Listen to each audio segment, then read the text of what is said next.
नमस्कार दोस्तों, मैं हार्डवेयर फिक्सर्स से कृष्णा ठाकुर। आज मेरे आप हाथ में देख रहे हो इजी जेटेक। तो इजी जेटेक आप सोच रहे हो कि आज इजी जेटेक क्यों दिखा रहे हैं। तो इजी जेटेक दिखाने का क्या रीजन है, आज मेरे पास एक यूएफएस है और इस वीडियो में आज आपको बताने जा रहा हूं कि यूएफएस कैसे चेंज करना है। तो आपको यूएफएस चेंज करने के लिए क्या करना है, आपको इजी जेटेक चाहिए, मैं इजी जेटेक से बता रहा हूँ। साथ में आपके लिए यूएफएस अडेप्टर होना चाहिए। ये 254 बीजीए का यूएफएस अडेप्टर है और ये मेरे पास यूएफएस आईसी है, ये देख सकते हैं, ये अडेप्टर है और ये आपका इजी जेटेक बॉक्स है, तो आपके पास होना चाहिए। तो इस वीडियो में जो आपको यूएफएस चेंज करने का मैं दोस्तों प्रोसेस बता रहा हूँ, वो बता रहा हूँ मीडियाटेक के चिपसेट का। इसके अंदर जानेंगे कैसे आपको डंप रीड करना है, कैसे राइट करना है, कौन सी फाइलें होती है जिनको हमें रीड करना पड़ता है। आपने सुना वो चिप कॉन्फ़िग फाइल होती है, तो कैसे रीड करना है, कैसे राइट करना है, रेफरेंस हमें क्लॉक सेट करना पड़ता है। दूसरी चीज होती है कि हमें कैसे पता लगेगा कि हम जो यूएफएस चेंज कर रहे हैं तो कंफर्टेबल यूएफएस कैसे लेनी है, आपको कहां से चेक करेंगे कि ये कंफर्टेबल यूएफएस है या नहीं है। तो इस वीडियो में सारी चीजें हम क्लियर करने वाले हैं दोस्तों। अगर आपको इजी जेटेक चलाना नहीं आता या यूएफआई बॉक्स चलाना नहीं आता या आपको सॉफ्टवेयर में नॉलेज कम है या आपको हार्डवेयर नहीं कर पाते हो, तो दोस्तों जो हमारा नेक्स्ट बैच है, आप नेक्स्ट बैच ज्वाइन कर सकते हो। उसके लिए क्या कर सकते हो दोस्तों, स्क्रीन पर हमारा नंबर दिया जा रहा है, तो नंबर पर कॉल करके पूरी जानकारी ले सकते हो कि कोर्स के अंदर क्या क्या सिखाया जाएगा, कितने दिन का कोर्स रहेगा और आपका रहना खाना कैसे रहेगा, सब सारा कुछ सारी सुविधा आपको मिलेगी। और अच्छी जानकारी आप कॉल कर लेना, सारी डिटेल आपको मिल जाएगी, कोर्स की भी डिटेल मिल जाएगी, जिसके अंदर आपको पता है यूएफएस चेंज प्रोसेस बता रहे हैं। तो यूएफएस ईएमएमसी सारी चीजों को कवर करते हैं। साथ में जो हार्डवेयर फोन आ रहे हैं, 5G सेट आ रहे हैं, उनके अंदर क्या है आपके 4 5 पावर आईसियां आ रही हैं, तो उनको कैसे आपको करना है। या 5G सेक्शन आ गया, आजकल आपने देखा है कि 5G सेक्शन आपके फोन में आ रहा है, तो 5G काम नहीं कर रहा है, तो कैसे नेटवर्क सेक्शन को रिपेयर करना है। तो ये सारी चीजें हम क्लास में कवर करते हैं। सीट जो दोस्तों हमारे पास रहती है, लिमिट रहती है, हम ज्यादा बच्चे नहीं लेते हैं क्योंकि ज्यादा बच्चों में सीखा भी नहीं जा सकता। अगर कहीं आपको 100 200 150 50 बच्चे हैं तो उनमें क्या ही आप सीख पाओगे। तो यहाँ पे क्या होता है, आप यहाँ पे आओगे, लिमिट वाली सीट रहती है जिसको हम हर एक स्टूडेंट पर ध्यान देके अगर कोई दिक्कत आ रही है तो प्रॉपर उसे बता पाते हैं। तो चलो वीडियो को स्टार्ट करते हैं। तो आइए हम चलते हैं पहले अपने सिस्टम की स्क्रीन पे। तो सबसे पहले आपको पता है कि अगर आपको यूएफएस चेंज करनी है तो उसके लिए इजी जेटेक के जो टूल होते हैं वो इंस्टॉल करना पड़ता है। तो यहाँ पे आप देख रहे हो, एक मेरे पास इजी जेटेक टूल है, दूसरा इजी जेटेक प्लस 2 है और एक इजी जेटेक प्लस है। तो ये तीन आएंगे कहां से, तो सिंपल आपको गूगल पे जाना है।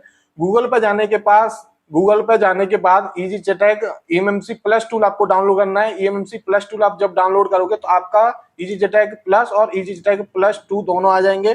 उसके साथ ये वाला जो रहेगा आपका इजी जेटेक क्लासिक सूट के नाम से इसका टूल आता है, तो इजी जेटेक क्लासिक टूल आप इंस्टॉल करोगे तो आपको ये आपका आ जाएगा। तो हमें यूएफएस चेंज करने के लिए इन दोनों टूलों की आवश्यकता होने वाली है, तो इनसे ही हम काम करेंगे।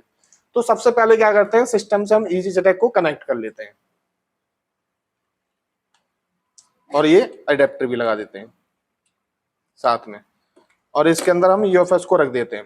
तो डायरेक्शन होता है यहाँ पे, नोज कट होता है और वही नोज कट आपके अडेप्टर पर होता है, तो आपको उसी के हिसाब से क्या कर देना है, इसको सेट कर देना है। इजी जेटेक के अंदर जो आपकी यूएफएस लगानी है या कोई भी स्टोरेज लगानी है, इसकी जो बॉले होते हैं उसको क्लीन करके लगानी है, बॉले बनी हुई नहीं होनी चाहिए। क्योंकि आपने देखा या जो आपकी ईएमएमसी जो यूएफआई बॉक्स होता है उसके अंदर आपको क्या करते हो, बॉलों बना के जब आप लगाते हो। तो मैं फिलहाल इसमें लगा देता हूँ।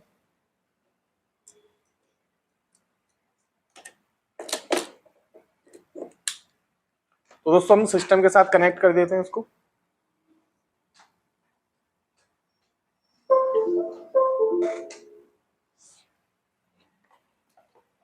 तो सबसे पहले जो आपको टूल ओपन करना है यहाँ पे, वो करेंगे आप इजी जेटेक 2, इजी जेटेक प्लस 2 करेंगे, इसको ओपन कर लेते हैं।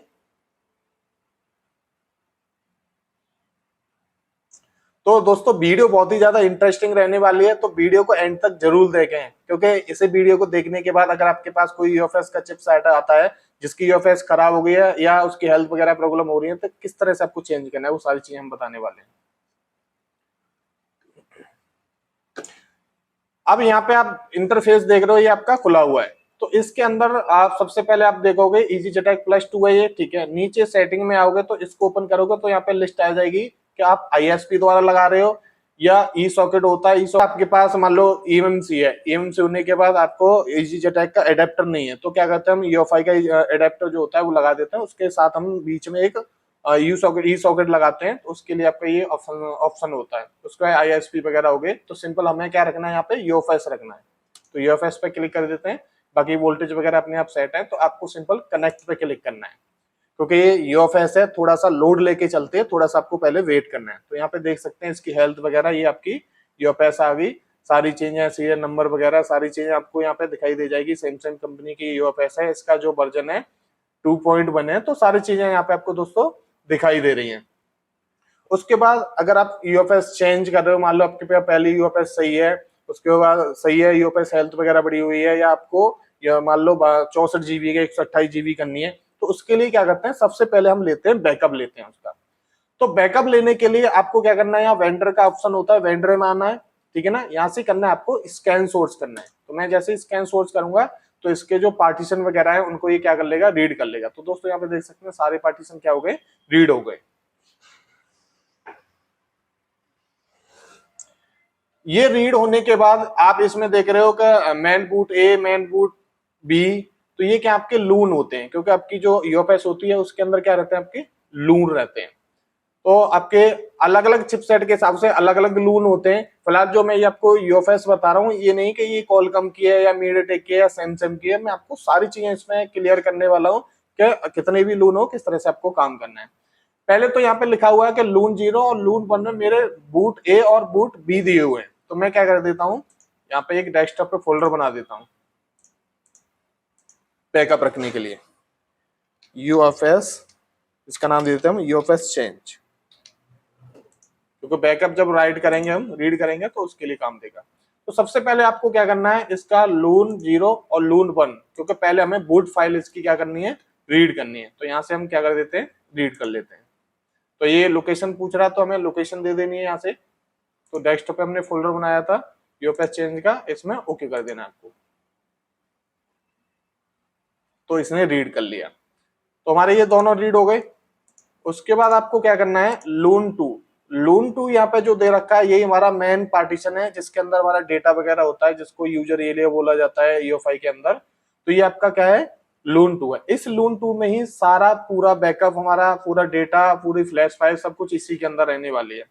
अगर मान लो कोई भी फोन आता है, आपको ये लगता है कि नहीं मुझे प्रॉपर फोन को ऑन करके देना है कस्टमर का, तो आप क्या कर सकते हो, यहाँ पे लून 2 पे क्लिक करके और इस पर राइट क्लिक करना है और रीड सिलेक्टेड रोम फुल, यानी इसके अंदर जो पूरा डेटा जो नीचे आपको पार्टीशन दिखाई दे रहे हैं ये सभी आपके लून 2 के ही हैं, तो सारे रीड हो जाएंगे ये। मान लो आपको क्या करना है कि क्योंकि जब आप बैकअप लेते हो तो उसमें टाइम लगता है, जितनी GB की होती है उतना ही टाइम लगता है आपको। तो आपको क्या करना है कि डेटा वगैरह इंपोर्टेंट नहीं है। अगर आपका डेटा इंपोर्टेंट है तो आप क्या कर सकते हो, यहाँ से लून 2 को पूरा राइट क्लिक करना है, इसके ऊपर सेलेक्ट करके राइट क्लिक करोगे तो यहाँ पे आपका ऑप्शन आ रहा है रीड सेलेक्टेड रोम फुल, यानी फुल रीड कर लेगा, नीचे के जो पार्टीशन है सारा कुछ ये रीड कर लेगा। तो ये तो एक तो ये तरीका हो गया अगर आपका प्रॉपर सेट ऑन करके देना है डेटा साइज, पर इसमें थोड़ा सा टाइम लग जाएगा क्योंकि निर्भर करता है कितनी GB का डेटा है, उसी हिसाब से प्रोसेसिंग चलती है। अगर मान लो आपको क्या करना है, केवल सेट ऑन नहीं करना है, मतलब पूरा डेटा नहीं देना है, केवल आपको सेट ऑन करके देना है, तो उस कंडीशन में आप क्या कर सकते हो, इसके ऊपर आपको राइट करना है और नीचे आओगे, इससे नीचे वाला ऑप्शन दे रखा है रीड सिलेक्टेड रोम, इसमें आपको क्या करना है 1 GB का बैकअप ले लेना है। तो यहाँ से हम 1 GB को सेलेक्ट कर लेते हैं। तो हमने ये 1 GB सेलेक्ट किया, ये लोकेशन पूछ रहा है तो इसी में हम लोकेशन दे देते हैं। तो यहाँ पे ये 1 GB को रीड कर लेगा। तो इस तरह से सबसे पहले आपको क्या करना है, इसका बैकअप लेना है। तो यहाँ पे ये डंप का बैकअप हो गया। अगर आप फुल लेना चाहते हो तो फुल का भी बता दें किस तरह से आपको बैकअप लेना है। तो थोड़ा सा वेट करते हैं क्योंकि थोड़ा टाइम लेगा ये बैकअप लेने में।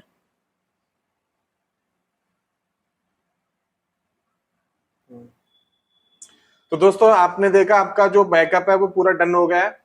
अब दूसरी तरीके से भी दोस्तों बैकअप ले सकते हैं, क्योंकि आप कुछ लोग कमेंट करेंगे वीडियो पे कि नहीं बैकअप ऐसे लिया जाता है, तो मैं आपको दूसरा तरीका भी बता देता हूँ। तो आपको क्या करना है, इसका टिक अनटिक करोगे तो नीचे वाला क्या हो जाएगा, आपका टिक हो जाएगा। तो यहां से मैं क्या करूंगा, इस पे करने के बाद आपको इधर आना है,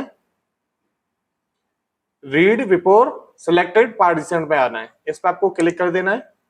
क्लिक करने के बाद आपको लोकेशन पूछेगा और यहां से आपको रीड कर लेना है। तो ऐसे भी आप रीड कर सकते हो। तो वेट करते हैं। तो दोस्तों यहाँ पे टाइम ज्यादा लगेगा, इसलिए हम इसको स्किप कर देते हैं, यहाँ स्टॉप का बटन होता है। तो उसके बाद क्या करना है दोस्तों, यहाँ पे एक बैकअप जीपीटी दे रखा है, ये भी आपको बैकअप ले लेना है। तो यहाँ से हम रीड कर लेते हैं, ओके डन हो गया। अगर आपने पूरा बैकअप लिया तो कोई प्रॉब्लम नहीं है, अगर पूरा बैकअप नहीं लिया तो आपको क्या करना है, जो सिक्योरिटी फाइल है पिंक कलर की जो आपको दिखाई दे रही है, इन सभी फाइलों को क्या करना है, आपको सेलेक्ट करना है। और सेलेक्ट करने के बाद यहाँ से आपको क्या कर लेना है, रीड कर लेना है। ऐसे करके आपको सारी फाइलों को क्या करना है, सेलेक्ट करना है, क्योंकि ये सिक्योरिटी फाइल होती है, आपको पता है क्या होती है सिक्योरिटी फाइल। यहाँ से हम रीड कर लेते हैं, जो आपकी सिक्योरिटी का भी बैकअप यहाँ पे आ जाएगा। तो वेट करते हैं थोड़ा सा।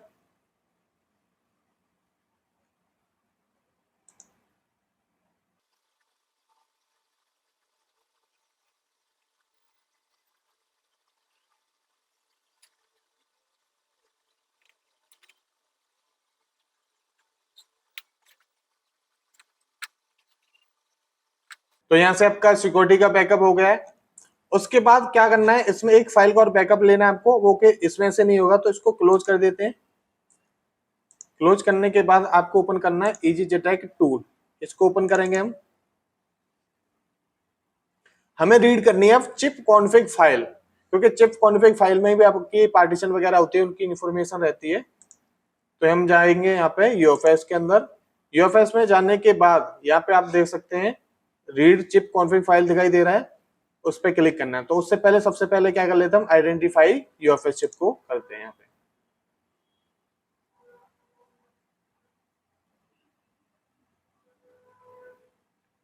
तो ये रीड हो गया, यूएफएस रीड हो गया आपकी। अब आपको क्या करना है, फाइल को रीड कर लेना है। तो रीड चिप कॉन्फ़िग फाइल, इस पे क्लिक करना है। ये लोकेशन पूछेगा आपको और लोकेशन आपको दे देनी है। और आपने देखा कि पहले भी, तो आपको क्या करते हैं, डेस्कटॉप पे जाते हैं, डेस्कटॉप पे गए और यहाँ पे यूएफएस चेंज, यहाँ पे इसको क्या कर देते हैं, सेव कर देते हैं।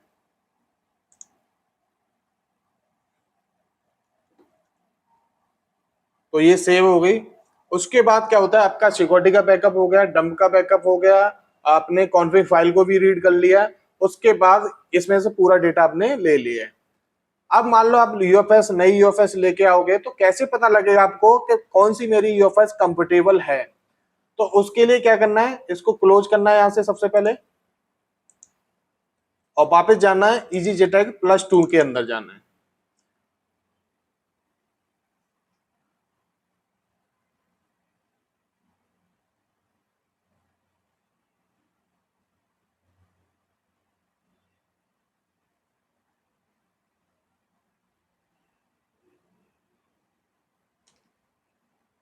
जाने के बाद आपको करना है कनेक्ट, जिससे ये रीड हो जाएगी आपकी यूएफएस।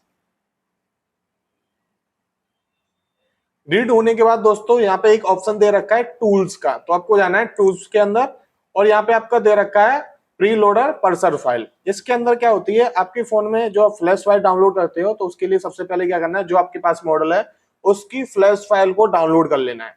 फ्लैश फाइल डाउनलोड करने के बाद उसके अंदर एक फाइल होती है प्री लोडर फाइल, तो उसके अंदर क्या करना है, आपको उस प्री लोडर फाइल को इसके अंदर लगाना है। तो मैं यहाँ पे प्री लोडर फाइल को लगा देता हूँ।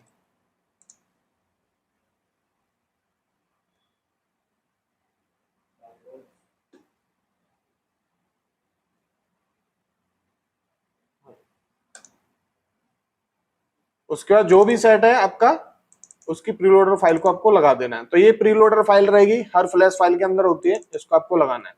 लगाने के बाद दोस्तों यहाँ पे आप देख सकते हो, जो आपकी कंफर्टेबल EMMC सॉरी जो आपकी कंफर्टेबल यूएफएस है, वो सारी लिस्ट यहाँ पे आ चुकी है। तो आपको क्या करना है, इनका फोटो खींच लेना है या इनको नंबर नोट कर लो, और मार्केट में जाके इस में से कोई, इन सारियों में से कोई एक यूएफएस आपको परचेज करके लानी है। साथ में पीछे जीबी वगैरह लिखी हुई है, कितनी जीबी की रैम वगैरह इसके अंदर आपको यूज करनी है। मान लो रैम बढ़ानी है, तो आप क्या करोगे, जैसे मान लो आप यहाँ पे देख सकते हो 8 GB रैम में है, तो आपको क्या करना पड़ेगा, इस वाले नंबर की लेके आनी पड़ेगी। मान लो आपकी 4 GB की, आपको 8 GB करना है, तो ये वाली यूएफएस के अंदर आराम से लग जाएगी। उसके बाद और भी दिए हुए हैं। तो ऐसे हम क्या करते हैं, कंफर्टेबल यूएफएस को चेक करते हैं। ये चेक करने के बाद अब जो नई यूएफएस लाते हो तो उसके अंदर क्या करते हैं, रेफरेंस क्लॉक चेक करते हैं। पहले इसका हम चेक कर लेते हैं रेफरेंस क्लॉक कितना है, ऊपर देखते हैं दे रखा है कि नहीं। अगर नहीं होगा तो हम दूसरे टूल में जाएंगे, उसमें जाके चेक करेंगे।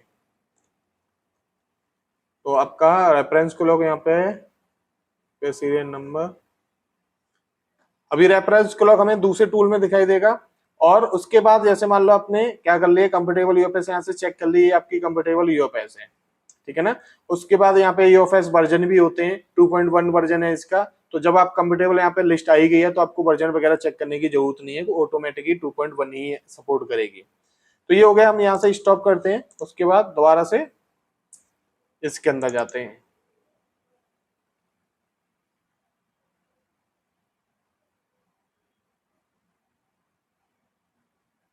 तो यूएफएस पे क्लिक करना है और आइडेंटिफाई करनी है आपको।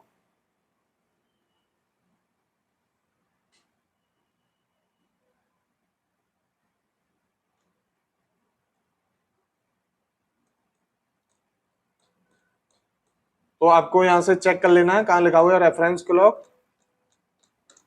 थोड़ा सा और नीचे करेंगे, यहाँ कहीं आपका दे रखा होगा रेफरेंस क्लॉक।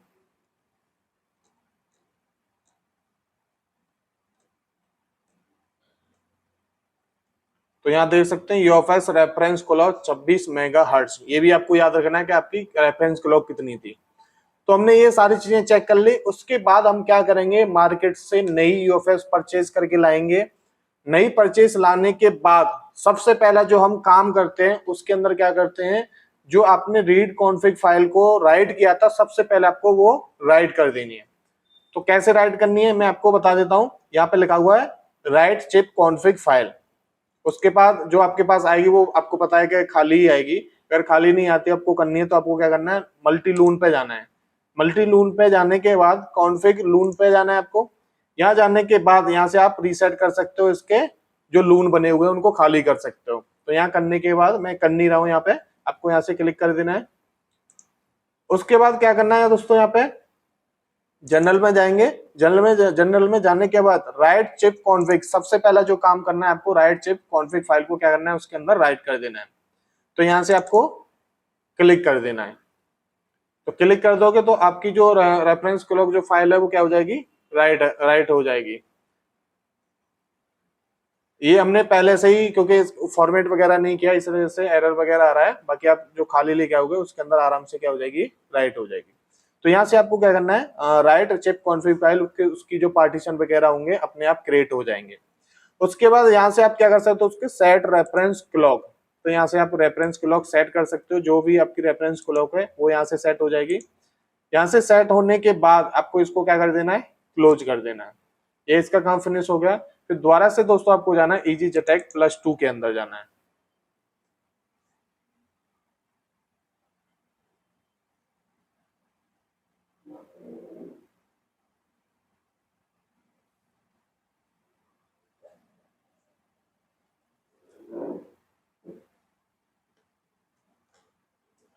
यहां से जाने के बाद आपको कनेक्ट करना है। सबसे पहले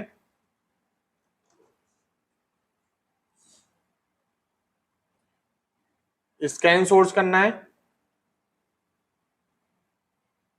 अभी इसके अंदर तो पार्टीशन है, क्योंकि इसके अंदर पार्टीशन है, मैंने फॉर्मेट नहीं किए। आपको मैं स्टेप बता रहा हूं किस तरह से आपको स्टेप फॉलो करने हैं। उसके लिए आपको क्या करना है, सबसे पहले ये पूरा डेटा वगैरह नहीं आएगा, बाइनरी वगैरह, तो आपको क्या करना है, यहाँ से क्लिक करना है बूट ए पे। तो आपने जो फाइल सेव की है उसमें चले जाना है।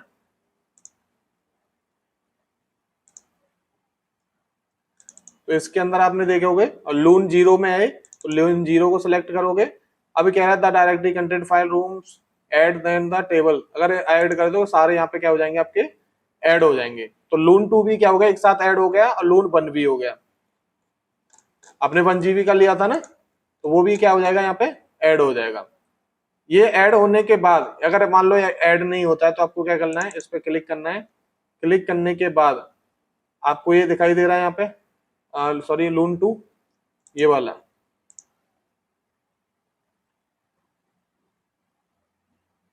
ये 1 GB का, क्योंकि पहले हमने एक बार क्लोज कर दिया था ना ऑपरेशन को, तो उसका ही है। यहाँ से आप इसके ऊपर लागो तो GB शो हो जाएगी आपको। जो भी आप बैकअप लो पूरा लो तो जिस हिसाब से आपको सेट कर देना वो आपको यहाँ शो हो जाएगा। तो यहाँ पे हमको क्लिक कर देना है। क्लिक करने के बाद जो पार्टीशन वगैरह होंगे वो सब यहाँ पे आ जाएंगे। उसके बाद यहाँ पे राइट पे आपको क्लिक कर देना है। तो मुझे क्लिक करने की जरूरत नहीं है क्योंकि पहले से इसके अंदर है। तो ये आपको करने के बाद जब ये आपका हो जाएगा तो उसके बाद क्या करना है, आपको सिक्योरिटी को राइट करना है।